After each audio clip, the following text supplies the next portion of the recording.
Hi, and welcome back to Musicians Edition Practice with me for Flute. I'm your teacher, Risa, and today we're working in the Rubank Advanced method for Flute. So obviously we're not in our regular room today. They were painting the regular walls and baseboards, and I didn't think it was a good idea to teach and play flute in a room that was freshly painted. A little heavy on the fumes.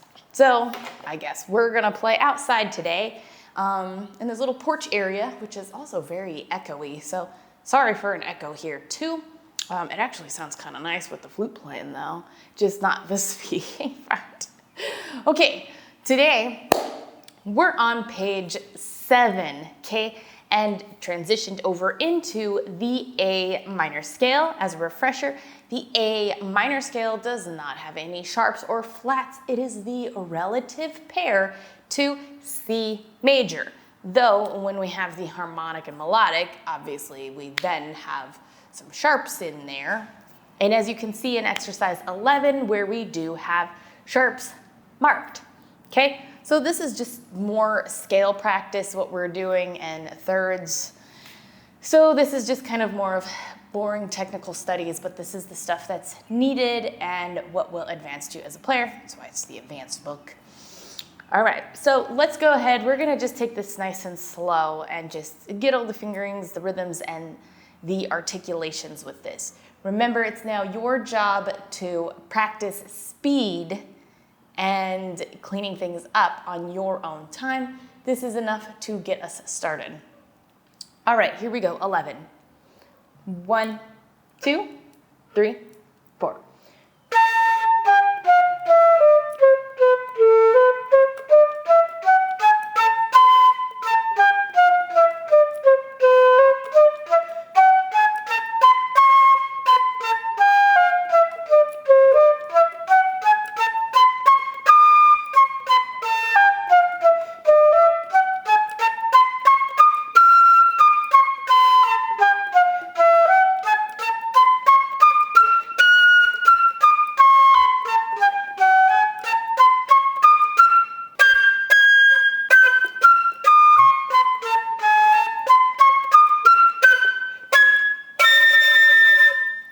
There we go. I kind of slowed it down there at the end. Don't do that when you're practicing. Try to keep it consistent, okay? And it gets a little harder there towards the end. Trying to remember the high F sharp and G's and A's. Okay, it's usually the harder spots.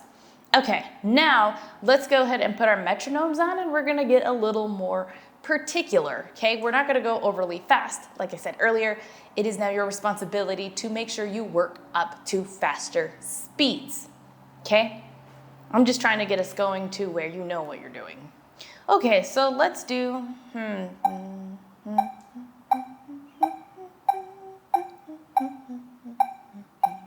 All right, so maybe there. I have it set to 87. All right, here we go. Ready? 1, 2, 3, 4.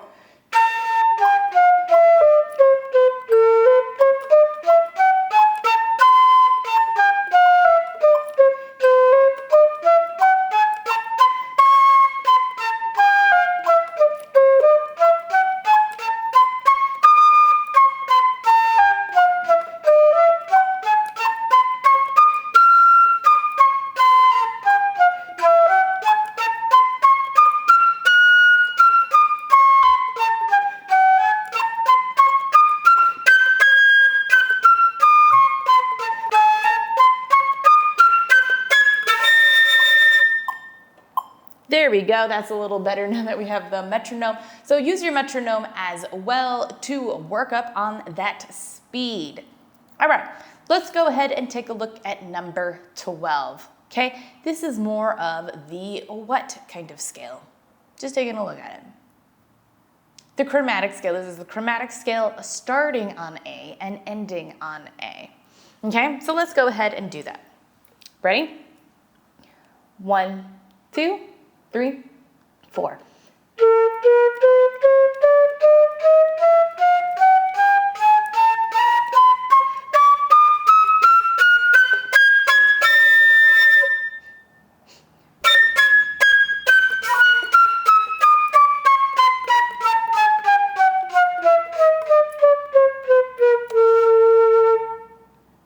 There we go. Shouldn't have been too complicated, especially if you've been practicing your chromatic scales like you're supposed to. The challenging part may be most of us practice low C to high C, so we are going a little higher than what we normally do for the chromatic scale, so it can get a little tricky with high A flat, G, G flat there.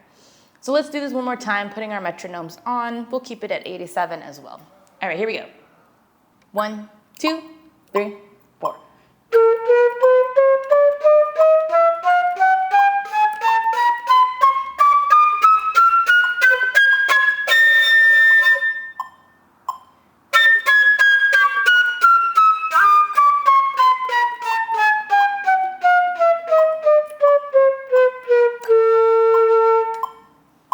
There we go. I had a couple little blips there. To me, it's a little harder coming down than it is going up. So it's just little spots that just need to be cleaned up, practiced, smoothed out, right? Right. And I want you to do that as well.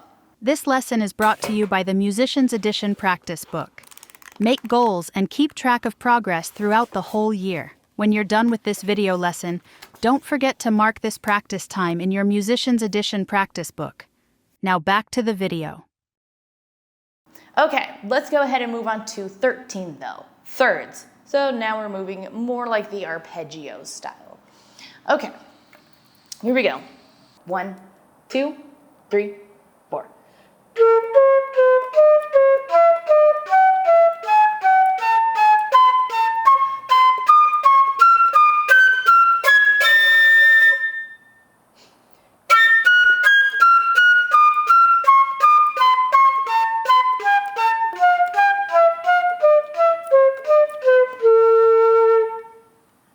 Alrighty, excellent job. So on 13, at measure 1, 2, don't forget that that G is sharp. I'm talking about the one that's after the marked G, sharp.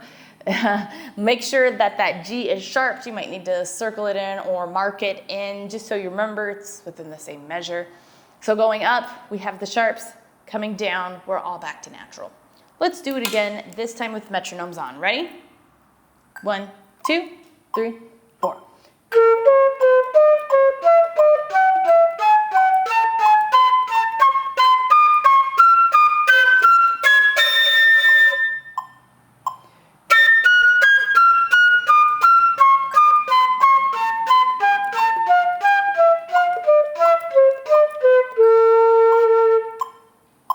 Alrighty, there we go. So once again, slow that down to where you're at. Clean it up, speed it up. All right, let's go to 14, okay? This is still kind of working in those intervals of thirds and just kind of working up a little bit more, okay? So let's go ahead and give this a try. Ready? 1, 2, 3, 4.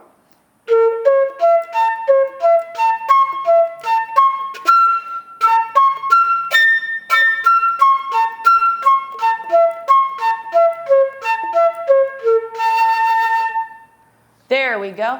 I don't know if you can hear the echo in here or not, but it sounds really nice with the flute having that echo and then this common chord.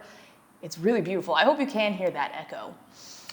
Okay, let's get this a little more precise. We'll put our metronomes on. Ready? 1, 2, 3, 4.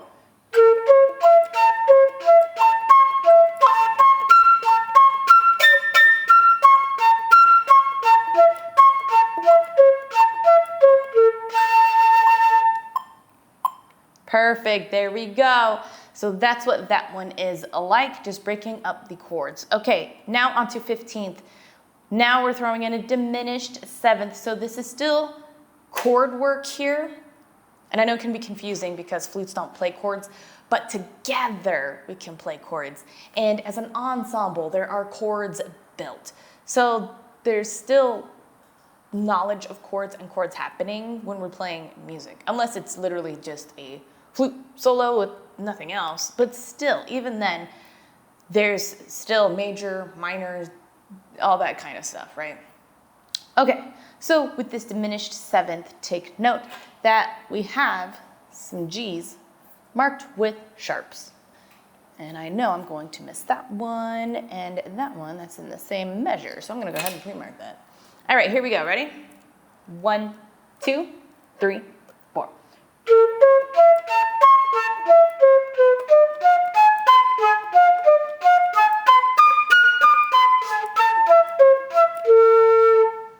Alrighty, excellent job.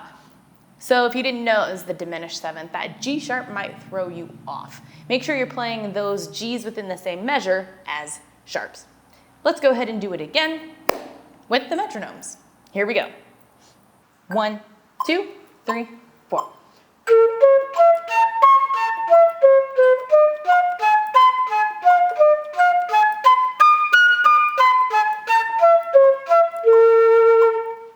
Alrighty, excellent job. That kind of just sounds a little Halloweenish to me.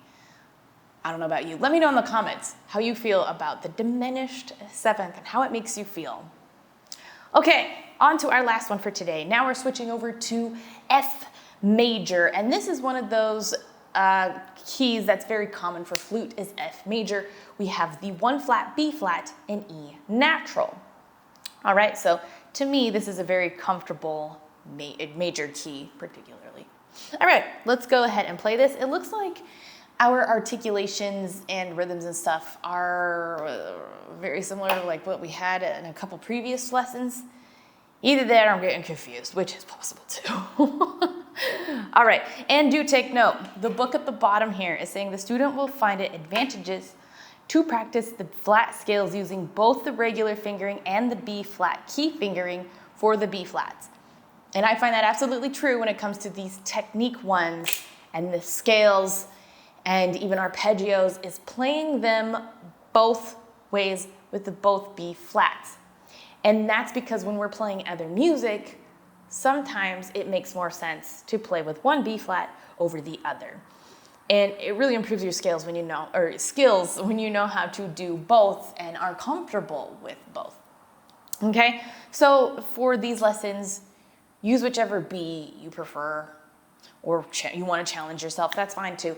But make sure when you practice on your own at home that you do take the time to switch up your B flat fingerings so you can work on both. All right, let's go ahead and play. Ready? 1, 2, 3, 4.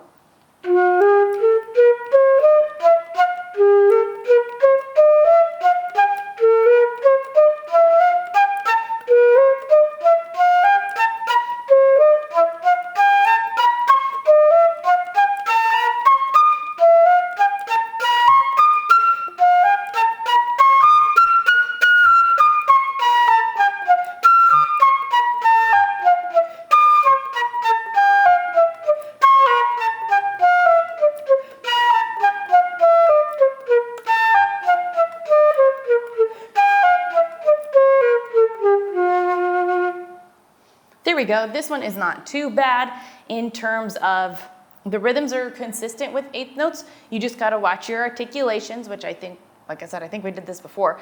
Do, do, do, do, do, do, do, do, do, do, do, right? So watching those articulations and everything is kind of in a comfortable range. I know some of you struggle with that high F. And if you're struggling with that high F, don't forget to practice in your harmonics. That will really help with those higher registers and getting them in control. So if you're not practicing your harmonics, do it. Okay, let's do it again, putting our metronomes on to be a little more consistent and precise. Here we go. 1, 2, 3, 4.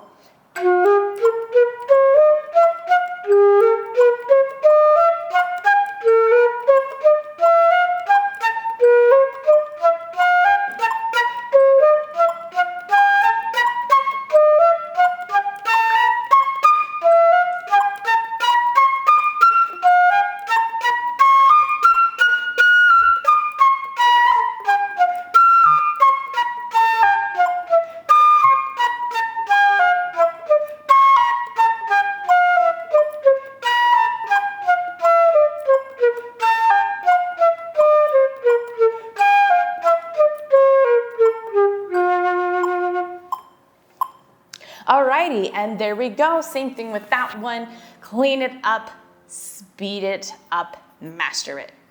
Okay, with that, if you have any questions, comments, concerns, let me know down in the comments. And while you're down there, don't forget to hit like, notify, and subscribe so you don't miss any of our practices. Thanks for joining, and until next time.